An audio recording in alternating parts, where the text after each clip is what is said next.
Vamos lá para o próximo ponto, onde eu falo desses elementos que eu comentei antes aí, que é, por exemplo, aqui eu estou falando do espaço, né? Eu posso trabalhar com um ambiente muito pequeno. Às vezes acontece, você precisa colocar aqui nesse caso, eu tenho um ambiente muito, parece mais um loft aí, né? Mas é um ambiente pequeno, onde eu coloco aí, eu tenho que colocar uma cama, estou colocando ali mesa de jantar, eu tenho aqui um pedaço, parece uma cozinha ali, né? Tem torneira, tudo. E tudo isso é um ambiente pequeno, onde estou misturando aqui o estar junto com o dormitório, né? Então eu tenho aqui, por exemplo, eu tenho uns puffs embaixo da cama, que isso daqui pode ser usado para arrastar aqui para fora, né? Para debaixo da cama para fora, para poder usar aqui no estar. Então é um espaço pequeno que eu precisei coletar várias informações para colocar aqui nesse ambiente, tá? Então o espaço é importante trabalhar nessa hora com espaços pequenos e um ambiente muito grande. Eu também tenho que tomar cuidado para um ambiente muito grande, para eu preencher ele corretamente, para eu não colocar nem muita coisa nem pouco. Também não pode colocar tão pouca coisa num espaço grande, para não ficar parecendo aí um saguão, né, de aeroporto, por exemplo. Então eu tenho que deixar assim uns espaços vazios, onde me permite a circulação, e esses espaços aqui vazios também ajudam a valorizar os espaços preenchidos aqui no meu estar, por exemplo, né? Então eu tenho um espaço vazio aqui fora muito grande, muito bonito, mas é um espaço que você pode ficar aqui fora contemplando o estar aqui dentro ou aquela parte de fora. Esse vazio aqui eu preciso dele para as coisas não ficarem aqui brigando, tá? Muito bem, o espaço, linhas. As linhas, eu posso trabalhar com linhas horizontais, e é uma das opções, eu tenho linhas horizontais e verticais. As linhas horizontais tendem a alargar um pouco o ambiente, dá uma sensação de ambiente mais largo, né? Às vezes você tem um ambiente muito estreito, que é o caso desse banheiro, e você está utilizando aqui linhas horizontais, onde me ajuda a perceber um espaço mais largo, né? Às vezes não fisicamente, isso não vai acontecer, claro, mas eu tenho aqui um espaço um pouco largo, só de observar me parece um espaço mais largo, tá? Então eu posso trabalhar também com linhas verticais. As linhas verticais eu posso ter um ambiente muito baixo e utilizar de linhas verticais para poder dar uma sensação de um ambiente mais alto, tá? Isso também é um recurso interessante das linhas.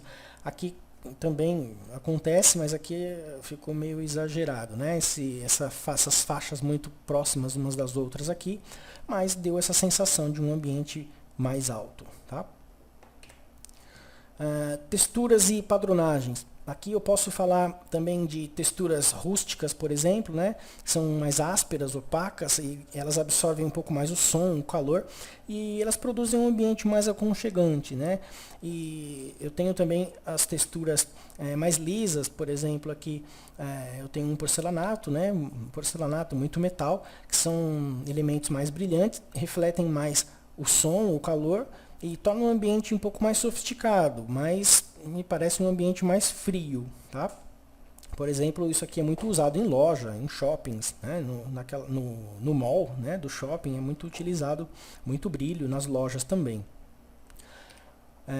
Ainda falando de texturas e padronagens, a padronagem pode ser também floral, linear, né? No caso da linha ali, a gente pode trabalhar com flores, geometria, e eu estou utilizando aqui um tecido com uma estampa numa cadeira, e esse tecido está combinando com a cadeira, ele está na mesma escala, está proporcional na cadeira, né? É claro que eu poderia utilizar esse tecido nesse sofá também, mas eu não poderia usar esse tecido do sofá, que é um tecido mais largo, com figuras maiores, nessa cadeira, não daria muito certo, porque eu não consigo enxergar muito bem os detalhes dessa textura do sofá nessa cadeira, eu não enxergaria por completo algumas imagens, isso daí não combina muito bem, né? Então eu tenho que casar direitinho aí a escala das texturas e dos padrões nos objetos, nas paredes, por exemplo, tá?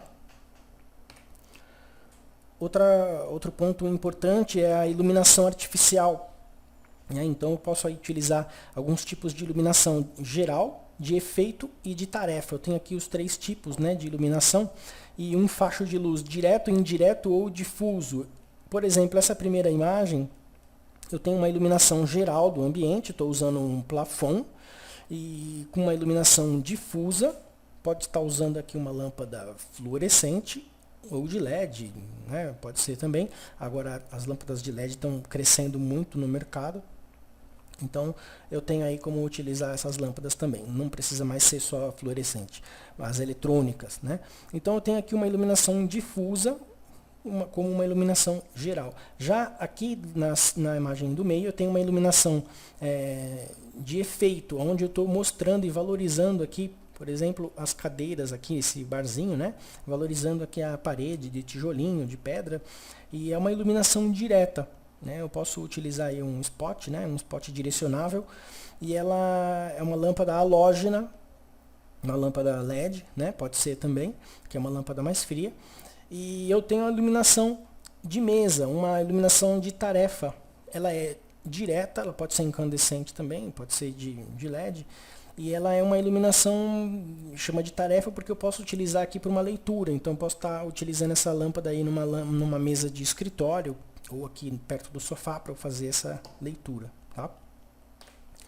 Ainda falando da iluminação, a iluminação geral também, aqui, só que como uma iluminação indireta. Eu estou utilizando aí fita de LED à volta toda nessa sanca, para poder iluminar o teto, né?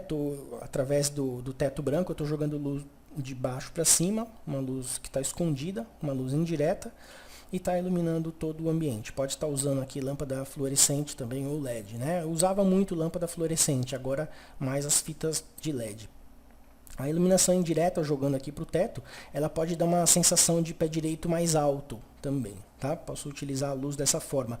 A luz também pode ser usada para dar uma sensação de abaixar um pouco mais o pé direito, onde você tem um pé direito muito alto e você traz os pontos de luz para esse plano mais baixo. Então eu dou uma escondida naquele espaço ali em cima, também pode trazer um efeito interessante, onde você dá uma sensação do pé direito um pouco mais baixo por causa dos pontos aqui. Eu estou usando um pendente aqui mais na altura do observador, tá? Ainda falando da iluminação, eu estou usando aqui uma iluminação direta nos quadros, num corredor, e isso me ajuda porque eu tenho uma sensação aqui que os quadros vão desviar os meus olhos, né, do corredor. A iluminação vai fazer foco no quadro e vai desviar o meu olhar, tirando essa sensação do corredor muito profundo, muito longo, tá? Já nessa imagem do meio aqui, eu também ainda tenho uma iluminação geral, mas indireta, de LED, uma fita de LED. Então aqui é um ambiente interessante, tá? Que cria através da iluminação indireta, nessa terceira imagem também, proporciona um ambiente mais aconchegante, mais intimista. Pode ser muito bem utilizado num quarto, né? Ou então numa sala que você quer fechar o foco aqui num ambiente menor, né? E para fazer uma conversa mais íntima, tal, dá uma sensação mais aconchegante. Outro ponto importante para o projeto de interiores é o uso das cores, que as cores, se utilizadas com sabedoria, se tornam um super aliado, um forte aliado no projeto de interiores, porque as cores elas influenciam no comportamento das pessoas, ela determina a atmosfera do espaço. E o que eu chamo de atmosfera é o impacto visual que um ambiente transmite ao usuário a primeira vez que ele entra no espaço, tá? E por isso é importante entender o uso das cores e as suas características. Um ambiente mais espaçoso, mais aconchegante, eu posso transformar um ambiente através do uso das cores num ambiente mais espaçoso, mais aconchegante, luminoso. E isso é importante, né, na hora de eu fazer um projeto. Eu preciso conhecer tudo isso, estudar o disco de cores, tal, e aí seria uma aula um pouco mais a fundo, né? Mas eu preciso utilizar isso sempre a favor do cliente, claro, né? Porque eu transformo sensações num ambiente, então eu tenho que utilizar de forma coerente, consciente, tá? Nunca contra o cliente, claro, né? Afinal ele está te pagando para você fazer um bom trabalho para ele, né? Aqui eu posso, utilizando as cores mais frias e tons mais claros, gera ambientes mais espaçosos, né? Como eu posso ver aqui nas imagens, eu estou usando aqui cores mais frias, mais cinzas, né? Umas cores mais clarinhas. Então, é um ambiente que se transforma através do uso das cores. O ambiente mais luminoso, né, a utilização dos brancos, off-white, por exemplo, né, ou esquemas mais neutros, que é o que acontece aqui no de baixo. Estou usando cores, padrões neutros de cor, não estou utilizando nenhuma cor muito forte. E aqui eu estou usando uns brancos não brancos, né? No caso do sofá, a parede e tal, estou dando uma misturada aí de brancos aí, só uma cor aqui que está diferenciando da outra, mas é preciso, tá? É importante utilizar isso daqui como um contraste, a gente vai ver mais para frente. E ambientes mais aconchegantes, eu estou usando cores mais quentes, texturas mais rústicas, menos brilhantes, tá? Aqui muito uso do amarelo, da madeira, do tijolo, então isso gera ambientes mais aconchegantes, tá? O uso das cores é importante também aqui, ó, você vê bem a diferença dos ambientes, né? Esse aqui também não me parece muito aconchegante quanto esse. Eu preferia estar num lugar mais aconchegante como esse daqui, tá? A utilização muito dos amarelos, laranjas, vermelhos, tá? Tem que tomar cuidado também para não ficar muito pesado o ambiente.